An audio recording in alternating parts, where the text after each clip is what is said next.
Well, good day everybody. Welcome back to the High Desert Garden. So I'm bringing you another update on the pomegranate seeds because they are to the point now where I need to transplant them out of the mini Jiffy greenhouse, and I need to transplant them into some individual pots. Now, I've been debating whether or not I wanted to share this with you guys, but I put out a video about the seeds germinating after 6 days, and I felt a bit of a fool when I discovered that they were volunteer tomato seedlings that had sprouted.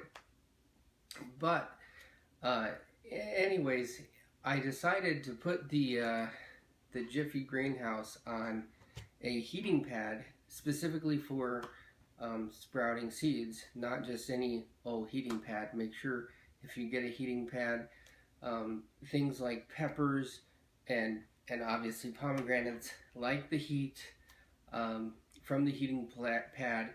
So I put them on the heating pad, and within 3 days I had pomegranate seeds popping up everywhere. So they didn't exactly germinate within 6 days. They may have if I had had them on the heating pad the whole time, but once I placed them on the heating pad, like I said, it was only a matter of 3 days. So 9 days till seed sprouting, and I'm going to show you just how different the pomegranate seedlings look to the tomato seedlings. Yeah, let me show you what they look like. Alright, so this is a pomegranate seedling. You can see it looks nothing like a tomato seedling. It is kind of yet to unravel. Obviously you can see I've already potted this one up. I put it in a nice big pot. Now the soil that I used, believe it or not, I have not gone down to the big box store and bought gardening soil or anything in quite some time. So the bedding that I've been making for my worms, my worm bins, makes great potting soil, because I mean it's 50% compost, 50% cocoa coir, so it works great. I used that as well as I added a good handful of worm castings to the mix, and that's how I potted this up. So when I do transplant seedlings, I like to give them a little miniature greenhouse like this. It's just a pop bottle. It does have ventilation through the top because you do want it to be able to get some air circulation in there. But this has worked great for me. I've never had a seedling fail. Obviously you don't have to do this for many seedlings like tomatoes and seedlings like that do great. But I find that squash, pumpkins,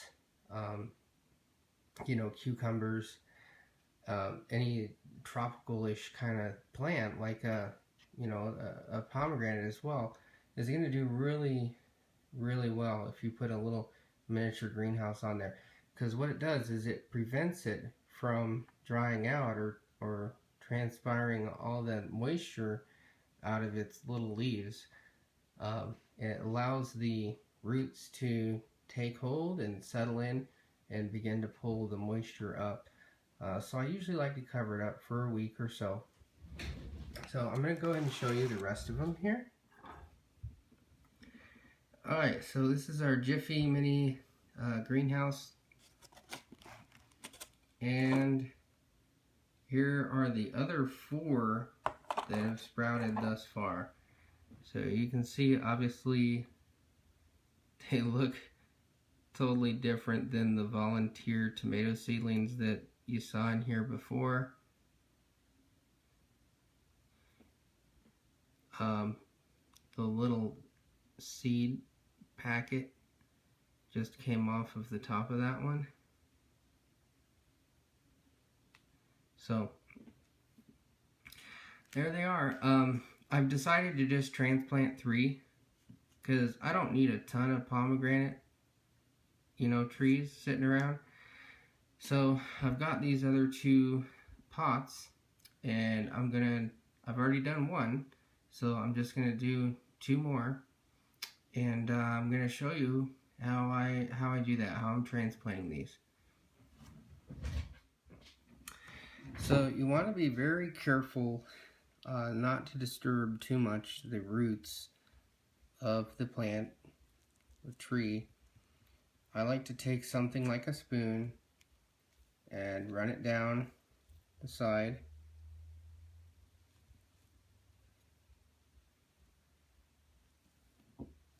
Make sure I grab a nice big chunk of the soil with it, and there you have it. You want to be careful that your soil doesn't crumble away.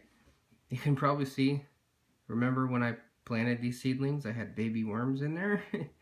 You might be able to see that in the shot there.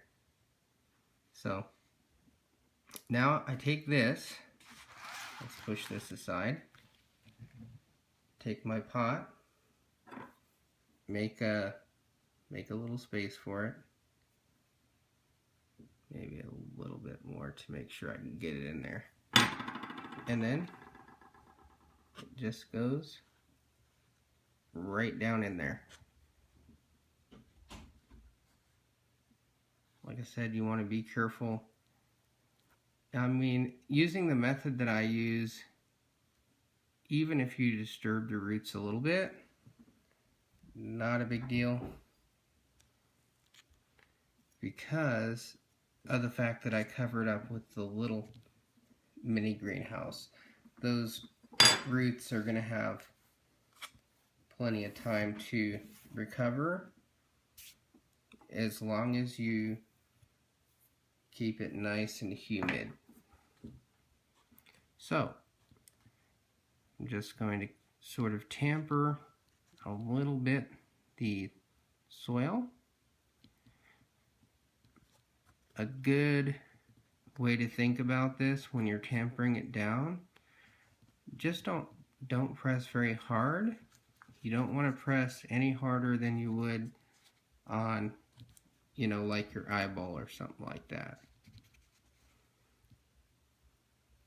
So there, we've got the pomegranate seedling in the pot, and like I said, I will take one of these mini greenhouses and I'm going to put this in the patio door in the window where it can get a decent amount of sunlight.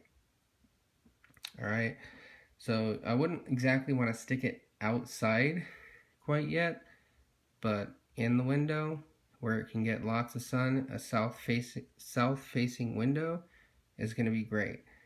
And I will go ahead and bring you guys an update, you know, I don't know, probably in a couple weeks, a month, so you can see how these are doing. With the soil, the cocoa core, the nice light fluffy soil with the worm castings, I think it is going to do really great. So go ahead and hit that button and subscribe, give it a thumbs up, and you will see the update coming up here soon.